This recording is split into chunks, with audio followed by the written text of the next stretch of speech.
Magandang araw. Ako po si Sarah at nais ko pong ibahagi sa inyo ang isang karanasan na hindi ko malilimutan. Hanggang ngayon, sariwa pa rin sa isip ko ang mga naganap at hindi ko alam kung papaano iyon nalampasan. Sa totoo lang, kung hindi ko ito mismo nakita at naranasan, baka hindi ko rin ito paniwalaan. Pero lahat ng ikukwento ko sa inyo ay tunay na naganap. Nagsimula ito noong taong 2003 sa isang liblib na baryo sa bahagi ng Quezon, bandang Luzon. Doon nakilala ni Ramon, isang binatang milyonaryo mula sa Maynila, ang isang mistisang tendera na nagngangalang Isabela. Si Ramon ay bumisita sa probinsya para mamahinga mula sa negosyo at abala sa syudad. Ang lupaing pinuntahan niya ay pagmamay-ari ng kanilang pamilya. Pero matagal niya na itong hindi nababalikan.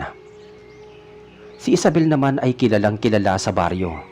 Maganda, maputi at kakaiba ang aura. Sa maliit na tindahan sa gilid ng kalsada siya nakatira at nagtitinda. Maraming lalaki ang nabibighani sa kanya pero wala ni isa ang nakalapit ng lubusan. Ang sabi ng matatanda, may kakaibang lihim daw ang dalaga. Dito na nagsimulang gumulo ang lahat. Nang una silang magkakilala, tila walang kakaiba. Bumili lang si Ramon ng ilang paninda kay Isabela, ngunit napansin niyang tuwing gabi, laging nakabukas ang ilaw sa tindahan kahit sarado na ito. Minsan, mula sa kanyang tinutuluyang bahay, nakikita niyang may anino ng babae na nakatayo sa harap ng tindahan. Matagal nang hindi gumagalaw. At nang lapitan niya isang beses, biglang naglaho ang aninong yun. Lumipas ang ilang linggo at lalo siyang humanga kay Isabela, ngunit kapansin-pansin na parang unti-unti siyang nangihina. Madalas siyang giniginaw kahit mainit ang panahon at palagi siyang nananaginip ng kakaiba. Sa kanyang panaginip, nakikita niya si Isabel na nakaupo sa ilalim ng punong balete. Nakatingin sa kanya at tila ba may hinihintay. Sa paligid ng panaginip ay may mga aninong gumagalaw, mga mata sa dilim at bulong na hindi niya maintindihan. Si Ramon ay hindi naniniwala sa mga engkanto at maligno. Ngunit isang gabi, matapos niyang makita si Isabel sa tindahan at makausap saglit, bigla siyang nakaramdam ng matinding pagkahilo. Pagkarating niya sa tinutuluyang bahay, nakita niya sa may salamin ang sarili niya. Maputla at halos wala ng dugo. At ang mga mata niya ay namumula. Sa likod ng kanyang refleksyon, saglit niyang nasilayan ang anyo ni Isabela na nakangiti. Ngunit ang ngiti ay malamig, parang may ibang ibig sabihin. Sa baryo kumalat ang bulong-bulungan. Ang mga tao ay nagkukwentuhan na si Isabel daw ay hindi pangkaraniwan. May ilan na nagsasabing nakita nila itong naglalakad sa bukirin tuwing gabi. Walang dalang lampara pero malinaw na nakikita kahit walang buwan. May iba namang nagkwento na minsang sumabay sa kanya at biglang nawala ito sa gitna ng daan. Tapos ay lumitaw muli sa kabilang bahagi na parang walang nangyari. Hindi pinansin ni Ramon ang mga babala. Lalo siyang nahulog kay Isabela. At kahit ramdam niya ang kakaibang panghihina, mas nananaig ang kanyang pagkahumaling. Ngunit dito na nagsimulang lumala ang lahat. Isang gabi, habang umuulan at malakas ang hangin, nagising si Ramon sa malakas na kalabog sa may bupungan. Pagtingin niya sa labas, nakita niya ang tindahan ni Isabel na nakabukas. Maliwanag na maliwanag ang ilaw. Lumabas siya kahit basang-basa ng ulan at nang malapit na siya sa may tindahan, bumukas ito ng kusa. Sa loob ay naroon si Isabela. Nakaupo, nakaputi at nakatingin sa kanya ng direkta. Ngunit ang hindi niya makakalimutan ay ang mga mata nito. Hindi na ito mata ng tao kundi parang mata ng hayop. Kumikislap sa dilima. Sa likod niya ay may mga aninong nakatayo. Mahaba ang buhok, payat ang katawan at nakangisi. Nang akmang lalapit na si Ramon, biglang bumagsak ang kanyang katawan sa may sahiga. Nawalan siya ng malaya. At sa huling sandali bago siya tuluyang mapapikit, narinig niya ang bulong. Hindi ka na makakaalis dito, Ramona. Sabi niya. Pagmulat niya kinabukasan, nasa loob na siya ng kanyang bahay. Ngunit wala na siyang maalala kung papaano siya nakauwi. Sa katawan niya ay may mga pasa, may mga galos, at sa kanyang leeg ay may 2 marka na parang kagat. Simula noon, araw-araw ay parang lumalayo siya sa realidad. Sa bawat oras na dadaan siya sa tapat ng tindahan, ramdam niya ang malamig na hangin kahit tirik ang araw. Sa bawat gabi na ididilat niya ang kanyang mata, may aninong nakatayo sa gilid ng kanyang kama. Mahaba ang buhok, maputing maputi at nakatitig sa kanya ng walang imik. Hanggang sa dumating ang isang gabi na tuluyang nagbago ang lahat. Matapos ang gabing yun, unti-unti nang nagbago ang kilos ni Ramona. Hindi na siya kasing sigla kagaya ng dati. Ang dating malakas at masiglang binata ay naging tahimik, maputla at laging balisa. Tuwing titingin siya sa paligid para bang may hinahanap siya na hindi niya maintindihan. Minsan, bigla na lang siyang matutulala. Tapos, mapapahawak sa kanyang leeg kung saan naroon ang 2 kakaibang marka. Sa loob ng baryo, napansin ng mga tao ang pagbabago niya. May ilan na nagsasabi na baka may sakit siya. Pero ang matatanda, bulong-bulungan agad. Ang sabi nila, baka nadikitan na siya ng isang nilalang na hindi tao. Samantala si Isabela ay parang walang nagaganap. Araw-araw pa rin siyang nakikita sa kanyang tindahan. Laging maayos, laging maganda at tila walang problema. Ngunit kung pagmamasdan ng mabuti, may mga gabi na kahit sarado ang tindahan, may liwanag na nanggagaling mula doon. At minsan makikita siyang nakaupo sa harap ng pinto. Nakatitig lang sa malayo na parang may hinihintay. Tumipas ang mga linggo at lalong lumalim ang pagkakaugnay ni Ramon kay Isabela. Kahit ramdam niya ang unti-unting paghihina ng kanyang katawan, hinahanap-hanap pa rin niya ito. Kapag hindi niya nakikita si Isabela, nakakaramdam siya ng matinding pagkabalisa at hindi mapakali. Para bang may humihila sa kanya pabalik dito at wala siyang magawa kundi sumunod. Isang gabi habang mahimbing ang tulog ng karamihan, biglang naalimpungatan si Ramon sa kanyang pandinig. May naririnig siyang mga yabag sa labas ng kanyang bahay. Mabigat, mabagal at parang paikot-ikot sa paligid. Nang sumilip siya sa bintana, wala siyang nakitang tao. Ngunit ramdam niya ang presensya ng kung anuman iyon. Sa malayo nakasilip ang tindahan ni Isabela. Sarado ito ngunit maliwanag sa loob. At sa sandaling yun, nakita niyang gumagalaw ang anino ng isang babae sa loob nun. Hindi na siya nakatiis, lumabas siya ng bahay kahit madaling araw. Habang naglalakad siya papalapit, napansin niya na tila mas mahaba ang daan kaysa sa normal. Parang hindi siya makarating-rating. Ilang minuto lang ay nandoon na siya, pero ngayong gabing yun, parang walang katapusan ang paglalakad niya. Nang sa wakas nakarating na siya at nang buksan niya ang pintuan ng tindahan, bigla itong bumukas ng kusa. Sa loob malamig na malamig ang hangin at ang ilaw ay hindi galing sa kasera kundi mula sa isang uri ng sinag na hindi niya maintindihan. Doon niya nakita si Isabela. Nakaupo ito sa isang lumang bangko. Nakaputi at nakangiti. Ngunit ang ngiting yon ay hindi na katulad ng dati. Malamig, matalim at puno ng hiwaga. Sa paligid niya, may mga aninong gumagalaw. Mga hugis ng tao pero mahaba ang buhok. Maputla ang muka at walang malinaw na mata. Hindi makagalaw si Ramona. Ang mga paa niya ay tila ba nakabaon sa may sahiga. Ang dibdib niya ay mabilis ang tibok at ang hininga niya ay mabigat. Sa kanyang pandinig, unti-unting lumalakas ang mga bulong. Hindi niya maintindihan ang lahat pero paulit-ulit niyang naririnig ang kanyang pangalan. At sa huling saglit bago siya mawalan ng malay, nakita niya ang mga mata ni Isabel na nagbago. Hindi na ito mata ng tao ulit kundi parang mata ng hayop na nagliliwanag sa dilim. Kinabukasan, nagising ulit siya sa loob ng sariling bahay. Wala siyang maalala kung papaano siya ulit nakabalik. Ngunit ang katawan niya ay mas mahina na at ang marka sa kanyang leeg ay mas lalong lumitaw. Sa puntong yon, malinaw na sa kanya na hindi normal ang mga nangyayari. Pero kahit pa ganoon, hindi niya magawang lumayo kay Isabela. Paglipas ng ilang araw, ramdam na ng lahat ang kakaibang nangyayari kay Ramon. Ang binatang dating malakas at malusog ay halos hindi na makabangon sa kama. Ang balat niya ay lalo pang pumuti na parang wala ng dugo, at ang mga mata niya ay palaging namumula. Sa tuwing may titingin sa kanya, parang wala siya sa kanyang sariling mundo. Malayo ang tingin at tila ba may iniisip na hindi kayang ipaliwanag. Ang mga kasambahay sa lumang bahay ng kanilang pamilya ay nagsimula ng matakot. Sa gabi, naririnig nila si Ramon na parang nakikipag-usap sa kung sino. Kahit mag-isa lamang siya sa silid, minsan ay maririnig ang mahinang pagtawa.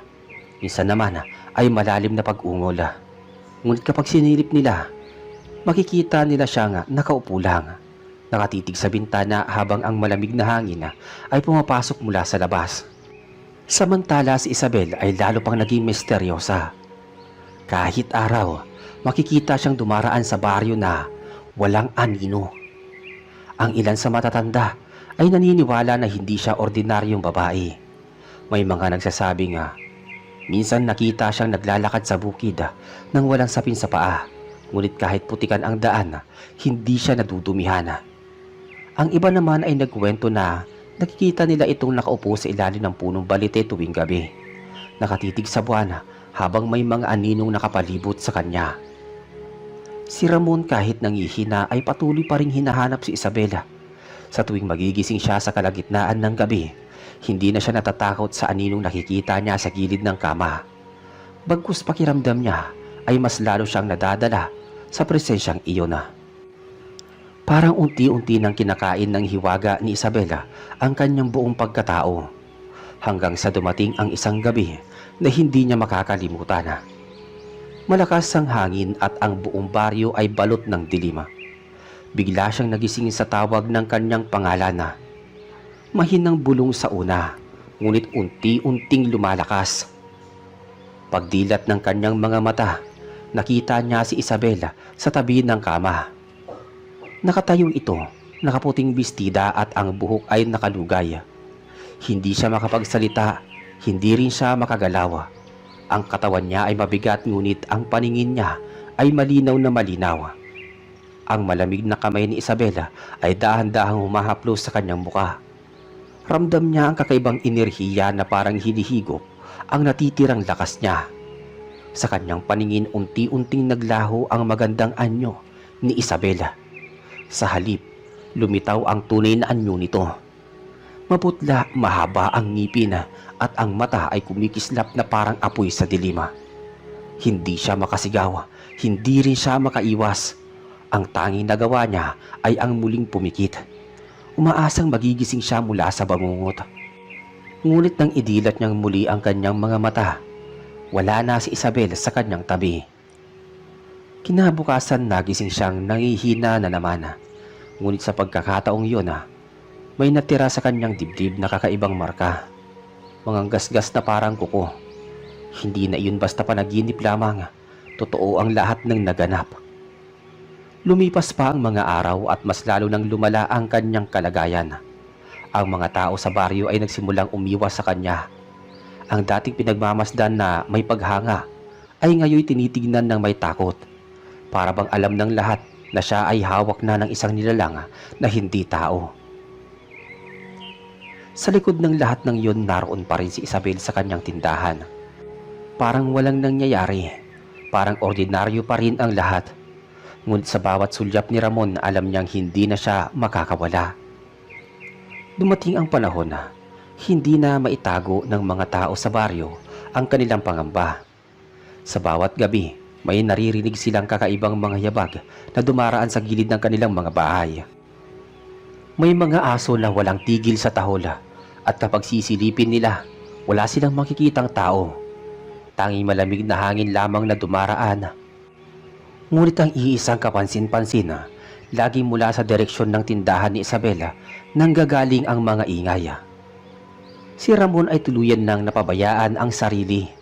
Ang dating malinis at maayos na binata ay naging payat. Hindi na naliligo at laging gising sa gabi. Kapag natulog man siya, palagi siyang binabangungot. At sa bawat panaginip niya, si Isabel ang laging naroon na. Nakaupo sa ilalim ng balite, nakangiti habang may mga matang nakapalibot sa kanya sa dilima. Minsan, naglakas loob ang isang matanda sa baryo na magsalita. Hindi siya ipinanganak sa baryo kundi basta na lang lumitaw isang araw. May mga taong nagsasabing galing daw siya sa kabilang bayan, ngunit wala ni isa ang nakakaalam ng kanyang pamilya. Ang tanging tanda nila, mula nang dumating si Isabela, nagsimula ring dumami ang kababalaghan sa lugar. Ayon sa matanda, hindi basta-basta tao si Isabela. Ang mga kwento, isa siyang nilalang na kalahating tao at kalahating engkanto. Ang kanyang ganda ay ginagamit niya upang maakit ang sinumang maglalakas loob na lapitan siya. At kapag nahulog na ang loob, unti-unti niyang kukunin ang lakas ng katawan at kaluluwa nito. Nang marinig ni Ramon ang kwentong iyon, lalo siyang nabalisa. Gusto niyang tumakas at bumalik na lamang sa Maynila. Ngunit sa tuwing susubukan niyang magpasya, may boses sa kanyang isipan na pumipigil. Paulit-ulit niyang naririnig ang tinig ni Isabela na nagsasabi nga, Hindi ka makakaalis, Ramona. Isang gabi, sinubukan niyang mag-impake. Dinala niya ang kanyang mga gamit at lumabas ng bahay. Ngunit nang makarating siya sa kalsada, biglang bumigat ang kanyang mga paa. Hindi niya maigalaw ang katawan niya. Sa harap niya mula sa dilima, lumitaw si Isabela. Nakatayo ito nakaputing bestida. Nakangiti ngunit ang mga mata ay kumikislap sa liwanag ng buwan. Sa likod niya ay lumilitaw ang mga aninong dati ay nakikita lamang ni Ramon sa kanyang panaginip. Mahaba ang buhok, nakayuko ang mga ulo at dahan-dahang lumalapit. Ramdam niya ang malamig na simoy ng hangin sa bumabalot sa kanyang buong katawan. Hindi na siya nakapagsalita, hindi na rin siya nakagalaw. Nang magising siya kinabukasan, nasa loob na ulit siya ng kanyang bahay. Wala na ang kanyang mga gamit at ang mga sugat sa kanyang katawan ay mas dumami pa.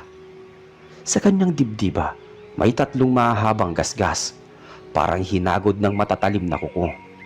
Simula noon tuluyan nang nawala ang pag-asa ni Ramona. Hindi na siya lumalabas ng bahay. Ang mga kasambahay niya ay unti-unti nang nagsisialisan dahil sa takot. Ang natira na lamang ay siya, ang lumang bahay ng kanyang pamilya at ang tindahan ni Isabela na laging nakabukas kahit hating gabi. Sa tuwing titingin siya mula sa kanyang bintana, naroon si Isabela, nakaupo, nakangiti at nakatingin diretso sa kanya. Lumipas ang mga linggo at ang katauhan ni Ramona ay tila unti-unting naglaho. Sa bawat araw na dumaraan, mas lalo siyang nagiging anino ng kanyang sarili. Ang kanyang balat ay maputlang maputla na, halos parang papel. Ang kanyang mga mata ay malalim, ang mga bilog, at ang pisngi ay humpak na. Sa kabila ng lahat ng ito, wala siyang ibang iniisip kundi si Isabela. Para siyang alipin ng isang pwersang hindi niya maintindihan. Kapag hindi niya nakikita ang dalaga, nakakaramdam siya ng matinding pagkabalisa. Hindi siya mapakali, hindi siya makatulog, at parang may kulang sa kanyang hininga. Ngunit sa tuwing makikita niya si Isabela, kahit saglit, parang nababalik ang kanyang lakas. Subalit kasabay nun, mas lalo ring lumalalim ang pagkakasakal sa hiwaga nito. Sa baryo nang kumalat ang bulong, sabi ng mga tao, hindi na si Ramon ang nakikita nila kundi isang nilalang na parabang unti-unti nang kinukuha ang kanyang kaluluwa. May mga pagkakataong nakikita siyang naglalakad mag-isa sa dilima. Walang saplot sa paa at nakatingala lang sa buwan. Kapag tatawagin siya, hindi siya tumitingin o sumasagot, kundi dire-diretsyong naglalakad patungo sa tindahan ni Isabela. Isang gabi, may isang matapang na lalaki mula sa baryo ang nagpasyang sundan si Ramona. Nakita niyang pumasok ito sa tindahan ng dalaga. Ngunit ang nakakapagtaka, hindi na ito lumabas kinabukasan. Nang puntahan nila ang tindahan, nakasarado na ito at walang bakas ng tao sa loob. Subalit nang sumilip sila sa mga siwang ng kahoy, nakita nila si Ramon na nakaupo sa isang sulok. Tulala habang si Isabela ay nakatayo sa kanyang tabi. Dito na nagsimulang maniwala ang lahat na totoo ang mga hinala. Ang tindahan ay hindi ordinaryong lugar, kundi isang lagusan ng mga nilalang na hindi kabilang sa mundo ng tao. At si Isabel ang mistisang tendera ay isa sa kanila. Samantala sa bahay ni Ramona, lalo pang dumami ang kakaibang kaganapan. Sa gabi lagi may naririnig ng mga yabaga sa may bubungan. May kumakalaskos sa mga dingding at minsan may mahahabang kuko na kumakalmot mula sa ilalim ng sahiga. Ang kanyang mga gamit ay kusang nagliliparan at sa bawat salamin ng bahay palagi niyang nakikita ang anyo ni Isabela na nakatingin sa kanya kahit wala ito roon. Isang gabi sa kalagitnaan ng kanyang pangihina, puling dumating si Isabela. Hindi na ito dumaan sa pinto kundi basta na lamang lumitaw sa kanyang silid. Sa gabing yun, mas malinaw na ang kanyang tunay na anyo. Mahaba ang mga kuko, maputla ang balat, at ang mga mata ay kumikislap na parang apoy na kulay pula. Ngunit sa kabila ng nakakatakot nitong anyo, nararamdaman pa rin ni Ramon ang kakaibang paghila sa kanya. Hindi niya nagawang lumaban. Ang kanyang katawan ay halos wala ng lakas at ang kanyang isip ay tila ba nakapulupot na sa mga salita ni Isabela. Sa kanyang pandinig paulit-ulit niyang naririnig ang bulong na, "Ikaw ay akin na."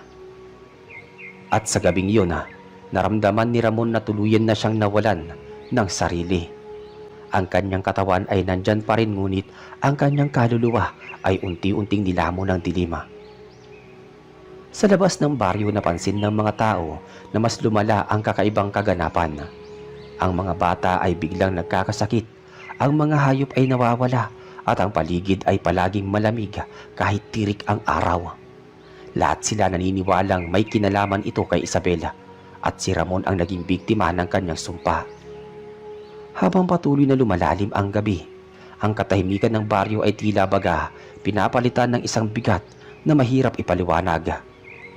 Ang mga aso ay walang tigil sa pagtahula. Ang mga manok ay nagtitilian kahit 10 oras ng gabi.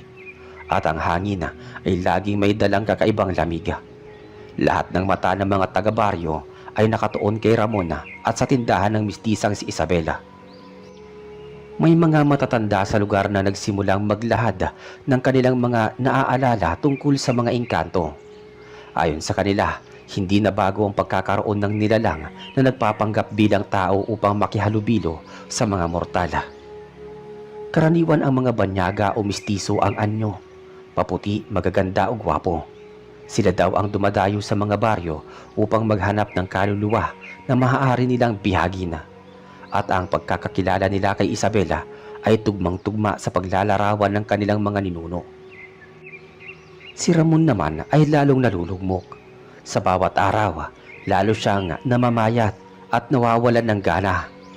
Ang kanyang mga mata ay laging malayo ang tingin at ang kanyang isip ay parang palaging nasa piling ni Isabela kahit wala siya roon. Minsan, nahuhuli siyang nagsasalitang mag-isa. Tila ba may kinakausap. Ang kanyang mga bagong tauhan ay muli na namang nagsisialisan. Isang gabi, nakarinig ng kakaibang iyak ang mga kapitbahay mula sa bahay ni Ramona. Hindi iyon ordinaryong iyak ng tao, kundi halong hagulgol at huni ng isang hayop. Pinilit ng mga kapitbahay na sumilip, ngunit nakasarado ang lahat ng bintana at pinto.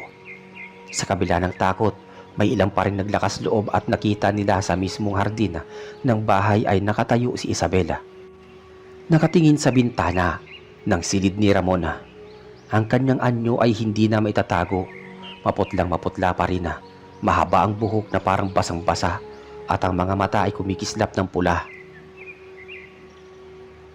Dito napilitang kumilos ang ilang matatanda sa baryo. Nagpunta sila sa isang kilalang albularyo sa kabilang bayan upang humingi ng tulong. Nang marinig ng albularyo ang kanilang salaysay, agad niyang sinabi na hindi simpleng sakit ang dinaranas ni Ramona. Ang mistisang tendera ay hindi tao kundi isang nilalang mula sa ibang daigdig. Ang tindahan nito ay isa namang anyo ng bitag, isang lagusan upang makuha ang kaluluwa ng mga napipisil niya. Sinabi ng albularyo na mahirap iligtas si Ramona sapagkat masyado na itong malalim ang nakabaon na bitag ng engkanto sa kanya. Ngunit may maliit pang pag-asa kung sila'y magkakaisa at gagamit ng mga sinaunang ritual upang putulin ang ugnayan ni Isabela at ni Ramona. Samantala sa mismong baryo, unti-unti nang nararamdaman ng mga tao ang bigat ng sumpa. Ang mga puno ay natutuyo, ang mga hayop ay nagkakasakit, at ang hangin ay palagi mabigat, parang may isang dilim na bumabalot sa buong lugar. Isang gabi nang bumalik ang albularyo upang simulan ang rituala, nagtipon ang mga taga-baryo sa paligid ng bahay ni Ramona. Naglagay sila ng asina sa bawat sulok ng bakuran at nagsindi ng mga kandilang gawa sa pulot ng pukyutana. Habang tumutunog ang dasal ng albularyo, bigla namang lumakas ang hangin at nag-umpisa ang kakaibang ingay mula sa tindahan ni Isabela. Ang pintuan ng tindahan ay kusa itong bumukas at mula doon ay narinig ang tinig ni Isabela na malamig at matalima. Hindi no siya maaalis sa akin, sabi ni Isabela. Dito nagsimulang magtakbuhan ang ilan, ngunit nananatili ang matatapang sa paligid. Sa mismong bintana ng silid ni Ramona, muli niyang nakita si Isabela. Kabila nito, si Ramon ay nakaupo lamang sa kama. Walang kibo, tila ba wala nang pakialam sa nagaganap sa kanyang paligid. Habang nagpatuloy ang dasal ng albularyo sa harap ng bahay ni Ramona, lalo ding lumalakas ang ingay mula sa tindahan ni Isabela. Ang mga kandila ay isa-isang nauupos kahit walang hangin na dumadampi. Ang asin na inilagay sa paligid ng bahay ay biglang nag-umpisang maglaho na para bang hinihigop ng lupa. Ang mga tao sa paligid ay nagsimulang kabahana, ngunit walang makaalis sapagkat alam nila nga kapag tumalikod sila, baka sila ang susunod na bihagi ng nilalang. Sa loob ng bahay ni Ramona, si Ramon ay nakaupo pa rin sa kama, nakatingin sa kawalan. Ang kanyang muka ay tila wala ng buhay, ngunit ang kanyang mga mata ay may bakas ng pagkahumaling. Sa bawat pagbigkas ng albularyo ng mga dasala, maririnig naman ang mahinang ungol ni Ramona. Para bang may nilalang na kumakapit sa kanyang kaluluwa at ayaw kumawala. Mula sa pintuan naman ng tindahan, unti-unti na namang lumabas si Isabela. Ang kanyang anyo ay nagbago palalo. Mahaba ang buhok na parang usok na umaalon. Ang kanyang mga mata ay hindi na lamang pula, kundi may kakaibang liwanag na kumikislap. At ang kanyang balat ay napakaputi na halos parang wala ng dugo. Ang kanyang mga paa ay hindi na nakadikit sa lupa at ang kanyang bawat hakbang ay walang tunog. Habang lumalapit siya sa bahay ni Ramona, ang hangin ay lumamig ng todo. Ang mga tao sa paligid ay nagsimulang magsitakip ng kanilang katawan dahil sa ginawa. Ang ilan ay nagsimulang mahimatay at ang mga bata ay walang tigil sa pag-iyak. Ang albularyo ay nagpatuloy sa pagbigkas ng orasyon, ngunit bigla itong natigil nang marinig nila ang tinig ni Isabela na napakalakas at parang galing sa ilalim ng lupa. Si Ramon ay akin na. Hindi niyo siya maliligtas. Kasunod nito, biglang nagdilim ang paligid. Ang buwan na kanina ay maliwanag ay natakpan ng makapal na ulap. Tanging mga kandila na pilit nilang sinisintihan ang nagbibigay ng munting liwanag. Sa dilim nakita nilang lumapit si Isabela sa mismong bintana ni Ramona. Ang kanyang mga kamay ay ipinatong sa may salamina at doon ay nakita nilang unti-unting bumuka ang bibig ni Ramona. Para bang may sumasalin na nakakaibang usok mula kay Isabela papunta sa kanya. Nagtakbuhan ang ilang tao ngunit pinigilan sila ng albularyo. Sinabi niyang hindi sila maaaring tumakbo dahil kapag iniwan nila si Ramon, lahat ng nasa baryo ay maapektuhan ng sumpa. Kailangan nilang tapusin ang ritual. Muli siyang bumigkas ng orasyon at binuhusan ng langis na galing sa nyug ang paligid ng bahay. Biglang nagliyab ang mga gilid ng bakuran na parabang may apoy na nagmula sa lupa. Nagsisigawan ang mga tao ngunit sinabi ng albularyo na iyon ang proteksyon laban sa engkanto. Ngunit si Isabel ay hindi natinag. Sa halip, mas lalo siyang nagngit-ngit. Ang kanyang mukha ay nag-iba, naging mahaba ang kanyang bibig. Lumabas ang kanyang mga pangila at ang kanyang mga mata ay nagmistulang dalawang naglalagablab na apoy. Ang kanyang tinig ay umalingaw-ngaw sa buong baryo. Walang makakapigil sa akin. Si Ramon ay akin na. Wika ng dalagang nilalang. Biglang bumagsak si Ramon mula sa kama at gumapang papunta sa bintana kung saan naroon si Isabela. Ang kanyang katawan ay nanginginig at ang kanyang bibig ay bumubulong ng pangalan ng mistisa. Halos wala ng lakas sa mga tao para pigilan siya. Ngunit sa huling sandali, hinagisan ng albularyo ng abo ng insenso ang buong silid. Sumabog ang liwanag at sandaling nawala ang anyo ni Isabela. Ngunit hindi iyon sapat. Pagkatapos ng ilang segundo, bumalik siyang muli, mas galit, nakakatakot. Ang buong baryo ay tila baga nakapako sa laban na iyon. Isang laban ng tao laban sa isang engkanto na hindi nila lubos maunawaan. Sa gabing iyon, lahat ay nakaramdam na hindi na lamang kaluluwa ni Ramon ang nakataya, kundi pati na rin ang kinabukasan ng buong baryo. Habang pinipilit ng albularyo na ipagpatuloy ang kanyang orasyon, si Ramon ay nakaluhod sa sahig, nanginginig at tila ba wala na sa sariling isip. Ang kanyang mga mata ay tuluyan nang nagbago, namumula, at sa bawat paghinga niya may kasamang usok na lumalabas mula sa kanyang bibig.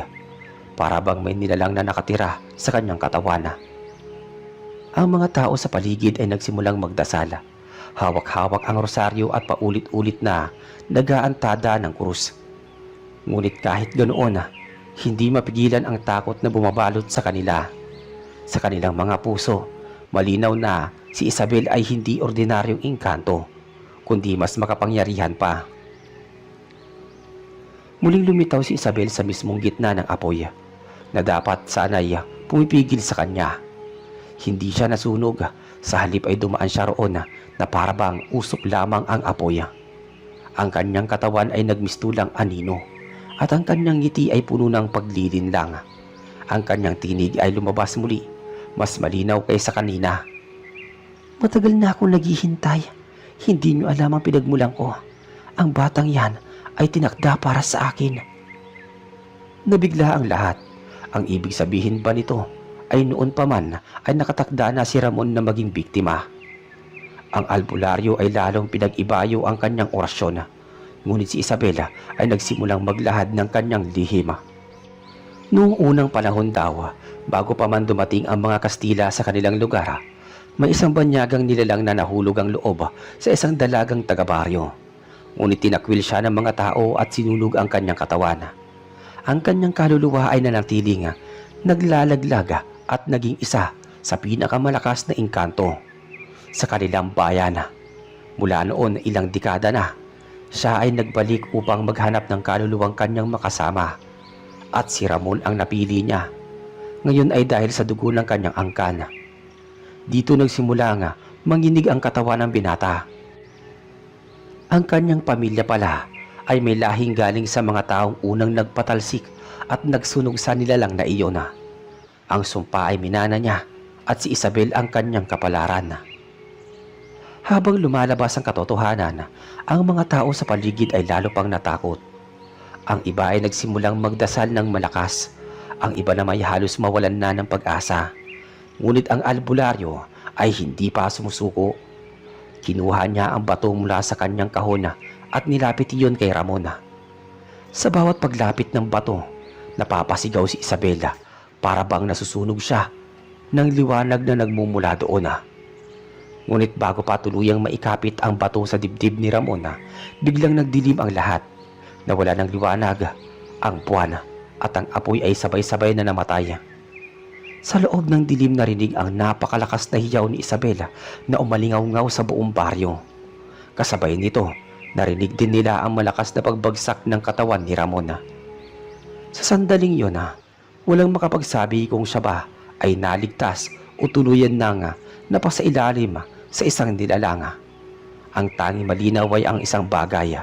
Ang baryo ay hindi nakagaya ng dati. Ang hangin, ang lupa, maging ang mga tao ay nabaluta na ng sumpa. At sa gabing iyon, nagsimula ang mas malalim na labanan. Hindi lang para kay Ramon, kundi para sa lahat ng nakatira sa kanilang lugar. Nang bumagsak si Ramon sa may sahig, mabilis na lumapit ang mga tao. Ngunit natigilan silang lahat nang makita ang kanyang anyo. Ang kanyang balat ay sobrang putla, halos parang kandilang nauupos. At ang kanyang mga mata ay nananatiling nakapikit, ngunit gumagalaw ang kanyang labi na para bang may kausap na hindi nila nakikita.